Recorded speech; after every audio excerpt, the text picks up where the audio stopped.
हर हर महादेव। जय नीम करोली बाबा, जय श्री राम, जय बजरंगबली।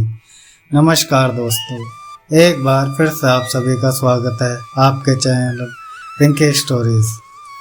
अगर आज का क्रमांक आप तक भी पहुंचा है तो यह बहुत ही महत्वपूर्ण क्रमांक होने वाला है, जिसमें महाराज जी की तरफ से संदेश मिलता है कि आपके जीवन में बड़ी परेशानी आ सकती है।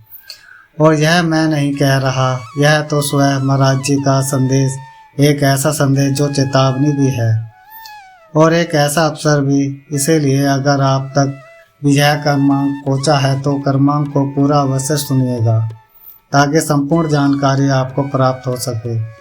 तो आइए बढ़ते हैं आज के इस दिव्य क्रमांक की ओर। सबसे पहले महाराज जी के संदेश में छिपी है एक चेतावनी और एक बहुत बड़ा संदेश। बाबा कहते हैं, जब जीवन में शांति नहीं होती, जब आत्मा बेचैन होती है, जब नींद गहरी नहीं होती, तो समझो कि चेतावनी दी जा रही है। तेरे कर्मों का हिसाब आने वाला है। तेरी लापरवाही अब तेरे भाग्य को दुखद बना सकती है। इसीलिए महाराज जी कहते हैं कि तुम समझते हो कि अभी बहुत समय है, लेकिन समय तो बिना बताए निकल जाता है और अब समझ में नहीं आता है, तब से पछतावा बचता है। इसीलिए महाराज जी कहते हैं कि तू भाग रहा है दुनिया की भीड़ में, नाम कमाने में, पैसा कमाने में, रिश्ते निभाने में, लेकिन तू रुक कर भी कभी आत्मा से पूछा कि मैं कौन हूँ, मैं क्या कर रहा हूँ। बाबा कहते हैं, परेशानियाँ ऐसे नहीं आती, यह तुम्हारे कर्मों की पुकार है।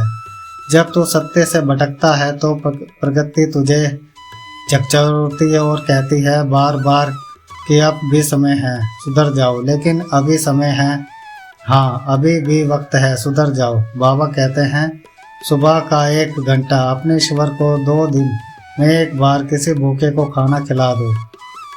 रात को सोने से पहले आत्मचिंतन करो। यही शुरुआत है, यही पहला कदम है। बाबा का एक और संदेश है। वो कहते हैं कि अगर तूने अब नहीं समझा तो तेरे जीवन में ऐसी समस्या आएंगी कि तू हमेशा पछताता रहेगा। जीवन में बहुत ज़्यादा दुखी हो सकता है, लेकिन समय अभी भी है तो अपने जीवन को पूरी तरह से बदल सकता है। लेकिन समय रहते अगर कुछ नहीं कर पाया तो कुछ भी नहीं बदल पाएगा। महाराज जी की एक वाणी जो कि हम सभी के लिए एक प्रेरणा बन जाती है। महाराज जी कहते हैं कि राम नाम जपो, सेवा करो, दूसरों का भला सोचो, बस यही है जीवन का सार। बाबा कहते हैं, ईश्वर से मत भागो, अपने आप से मत भागो, सत्य से भागना स्वयं की बर्बादी का रास्ता है। महाराज जी कहते हैं कि समय रहते अगर नहीं सुधरे तो जीवन बहुत ज़्यादा दुखी हो सकता है। अगर तू नहीं सुधरेगा तो रिश्ते टूटेंगे, धंधे में घाटा होगा, मान सम्मान गिरेगा, स्वास्थ्य बिगड़ेगा और फिर तू अकेला रह जाएगा। बाबा की एक बहुत बड़ी चेतावनी है कि प्रकृति सब कुछ सहन कर सकती है, लेकिन जब समय आता है तो हिसाब बराबर करती है। इसलिए समय रहते अगर आप अपने जीवन में बड़े बदलाव को करने में आज सक्षम हो जाएं, तो पूरा जीवन भी बदल सकता है। तो क्या करें, कैसे बदले? सबसे बड़ा सवाल यही है। महाराज जी कहते हैं, हमेशा सत्य बोलने की आदत को अपनाओ। हर स्थिति में, चाहे आप किसी भी मुकाम पर हो, चाहे आप कुछ भी कर रहे हो, चाहे जीवन में कोई भी स्थिति परिस्थिति हो, हर हाल में सत्य को अपनाओ और सत्य बोलने पर हमेशा अमल करो।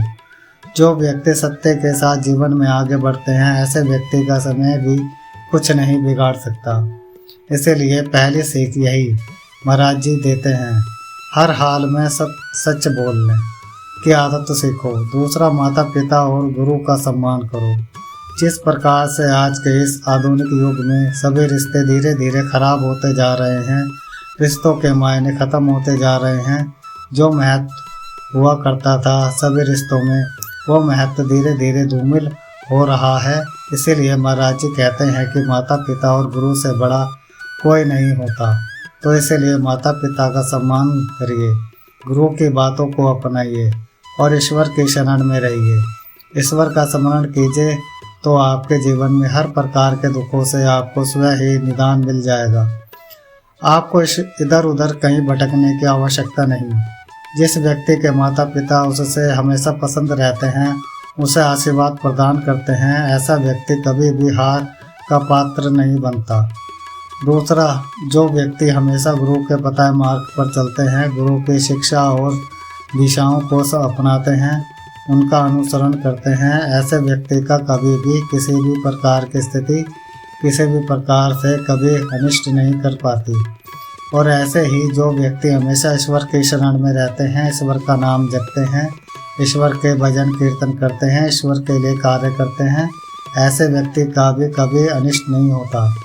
तीसरा, महाराज जी कहते हैं कि हर दिन कुछ समय ध्यान और प्रार्थना में बिताओ। हर व्यक्ति का परम कर्तव्य होना चाहिए कि रोजाना कम से कम 2 समय तो जरूर आपको प्रार्थना, ध्यान आदि कामों में लगाना चाहिए। अगर इतना भी आप नहीं कर पा रहे तो कम से कम 1 पहर तो ध्यान और प्रार्थना में जरूर लगाइए, क्योंकि यह व्यक्ति के बहाने होते हैं कि हमें समय नहीं मिल पाता। आप सुबह सोचे कि बचपन में जब आप सभी को किसी प्रकार की सुध बुध नहीं थी, उस समय आप ईश्वर का ध्यान करने में असमर्थ थे। उस समय तो यह बात कम से कम मायने नहीं रख पाती थी कि आप छोटे थे, उतनी बुद्धि नहीं थी, उतनी तर्क शक्ति नहीं थी, तब आप ईश्वर का ध्यान करने में असमर्थ थे। अब जब हम सभी ने होश संभाला है और आज हम अपने अपने कामों में लगे हुए हैं और आज हम यह शिकायत करते हैं कि समय नहीं मिल पाता, तो इस समय में भी यदि हम ईश्वर का नाम नहीं ले पाए, जबकि सद्बुद्धि है, ज्ञान भी है, तो आगे चल के यह कार्य कैसे होगा। फिर उसके बाद जो अगला चरण आता है वह बुढ़ापे का है, वृद्धावस्था का है। वृद्धावस्था में भी बहुत सारी परेशानी है आज के इस आधुनिक युग में कि हमें किसी न किसी प्रकार से स्वास्थ्य के कारण बीमारियों ने घेर रखा है। उस समय भी हमारे पास बहाने होते हैं कि ईश्वर के लिए समय कहाँ से निकाले, हमारा शरीर ही हमारा साथ नहीं देता। तो आप सोचिए कि उम्र के 3 पड़ावों में जब हमने ईश्वर का नाम नहीं लिया, ईश्वर की शरण में नहीं गए, तो कौन सा वह चरण है या कौन सी वह उम्र है जब हम ईश्वर का नाम जपेंगे। तो महाराज जी यही कहते हैं कि ईश्वर का नाम जपने की कभी कोई उम्र नहीं होती। व्यक्ति हमेशा बहाने बनाना जानता है, तो आज से अभी से बहाने बनाने की इस प्रवृत्ति से बाहर निकलिए और ईश्वर के शरण में जाइए। आप देखेंगे कि बहुत ही कम समय में जब आप ईश्वर को अपना लेते हैं, ईश्वर की शरण में चले जाते हैं, तो आपकी सारी परेशानियां अपने आप हल होने लग जाती हैं। और यह प्रकृति का विधान भी है कि प्रकृति हम सभी को दुख देकर किसी प्रकार की प्रसन्नता को हासिल नहीं करती। वह तो हमें चेताना चाहती है, हमारा ध्यान आकर्षित करना चाहती है अपनी ओर, कि हम अपने जीवन रहते कुछ न कुछ सत्कर्म तो कर सकते पाएँ। चौथा, महाराज जी कहते हैं जीवन में दान करने की प्रवृत्ति को अपनाएं। चाहे आप कितने ही काबिल क्यों ना हो, चाहे आप किसी भी स्थिति परिस्थिति में क्यों ना हो, अपनी सामर्थ्य अनुसार छोटे छोटे दान कार्यों में भी हाथ बटाना आपका प्रथम कर्तव्य होना चाहिए।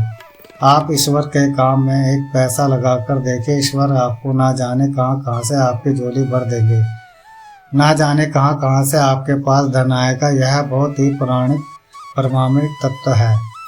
तो महाराज जी बताते हैं जो व्यक्ति दान करता है ऐसा व्यक्ति कभी गरीब नहीं रहता। और 5वां, महाराज जी कहते हैं अपने मन की बुराइयों को स्वीकार करें, उनसे लड़ें और उन पर विजय पाएं। यही आपका परम कर्तव्य होना चाहिए।